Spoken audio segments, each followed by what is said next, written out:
ભારતે Commonwealth games 2030 માટે સત્તાવાર દાવેદારી નોંધાવી, જ્યાં ભારતીય ઓલિમ્પિક્સ એસોસિએશન કોમનવેલ્થ ગેમ્સ માટે મંજૂરી આપી દીધી છે। ભારતમાં કોમનવેલ્થ ગેમ્સ યોજવા અમદાવાદની પસંદગી થઈ ચૂકી છે અને આપણે જણાવીએ કે 31 ઓગસ્ટ પહેલાં અંતિમ બોલી માટે દસ્તાવેજ સબમિટ કરવાના રહેવાના છે અને આ તમામ બાબતોને લઈને હવે પ્રક્રિયા તેજ ચાલી રહી છે। તો ભારતે કોમનવેલ્થ ગેમ્સ 2030 માટે સત્તાવાર દાવેદારી કરી અને ભારતીય ઓલિમ્પિક એસોસિએશને આ કોમનવેલ્થ ગેમ્સ માટે મંજૂરી પણ આપી છે અને તેના માટે ગુજરાતના અમદાવાદની આ પસંદગી પણ થઈ ચૂકી છે। 31 ઓગસ્ટ પહેલાં અંતિમ બોલી માટે દસ્તાવેજ સબમિટ કરવાના રહેશે। તો આખી એક પ્રક્રિયાનો જે ભાગ છે તે અત્યારે ચાલી રહ્યો છે અને જે કોમનવેલ્થ ગેમ્સ 2030ની યજમાની કરવાની ભારતની શક્યતાઓ પણ તેને કારણે પ્રબળ બની ચૂકી છે। આપણે જણાવીએ કે 2030 માટે જે ઓલિમ્પિક કોમનવેલ્થ ગેમ્સની લઈને જે પહેલેથી જ પસંદગી માટે કસ લગાવાઈ રહ્યો હતો કે ભારતીય ઓલિમ્પિક એસોસિએશન કોમનવેલ્થ ગેમ્સ માટે મંજૂરી આપે, ભારત યજમાની કરે અને તેમાં પણ ગુજરાત અમદાવાદની પસંદગી થાય।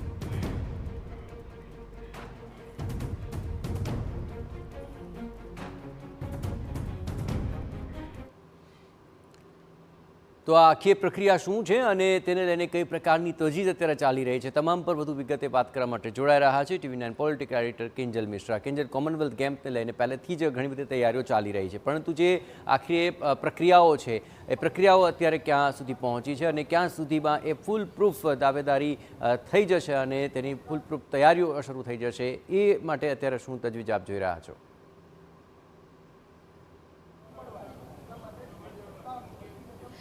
જયેશ, દેખો, જે રીતે ઇન્ડિયન ઓલિમ્પિક એસોસિએશન દ્વારા જે બિડિંગ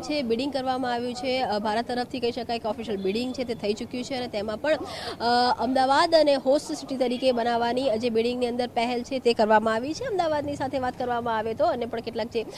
રાજ્ય છે તેની પણ વાત છે તે કરવામાં આવી છે, પરંતુ હોસ્ટ સિટી તરીકે અમદાવાદ છે તેને મૂકવામાં આવશે। એટલે ક્યાંક ને ક્યાંક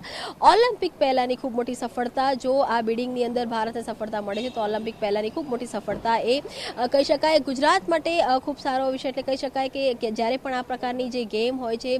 તે યોજાતી હોય છે તો તેને લઈને જે ઇન્ફ્રાસ્ટ્રક્ચર હોય છે તે મજબૂત થતા હોય છે। જો વાત કરવામાં આવે કોમનવેલ્થ ગેમની તો ગયા ગુરુવારે જ કહી શકાય કે 3 દિવસ માટે એક આખું જે ડેલિગેશન હતું કોમનવેલ્થ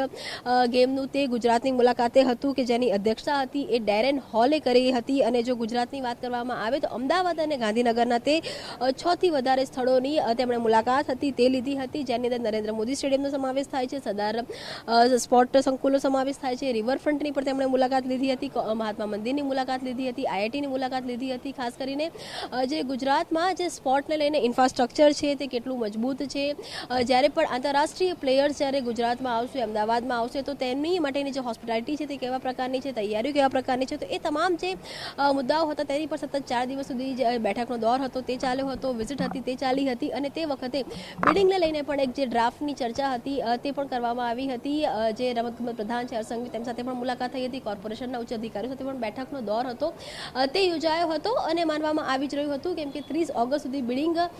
કરવાનો જે અંતિમ દિવસ હતો 30 ઓગસ્ટ હતો, ત્યારે ગઈકાલે એક મહત્વપૂર્ણ બેઠક દિલ્હી ખાતે પણ યોજાઈ હતી ઓલિમ્પિકને લઈ અને જે સત્તાવાર રીતે માહિતી આવી રહી છે તે પ્રમાણે ઇન્ડિયન ઓલિમ્પિક એસોસિએશન દ્વારા કોમનવેલ્થ ગેમને લઈને બિડિંગ છે તે કરી દેવામાં આવ્યું છે અને તેની અંદર અમદાવાદ એ હોસ્ટ સિટી તરીકે ઉલ્લેખ છે તે કરાયો છે। આભાર કિંજલ, તમામ ગતિવિધિઓ પર આપ નજર રાખતા રહેજો। તો જોવાનું મહત્વપૂર્ણ પણ એ રહેશે કે આખરે ભારતને આ દાવેદારી અને તેમાં ગુજરાત અમદાવાદની પસંદગી ખૂબ જ મોટો કીર્તિમાન સાબિત થશે।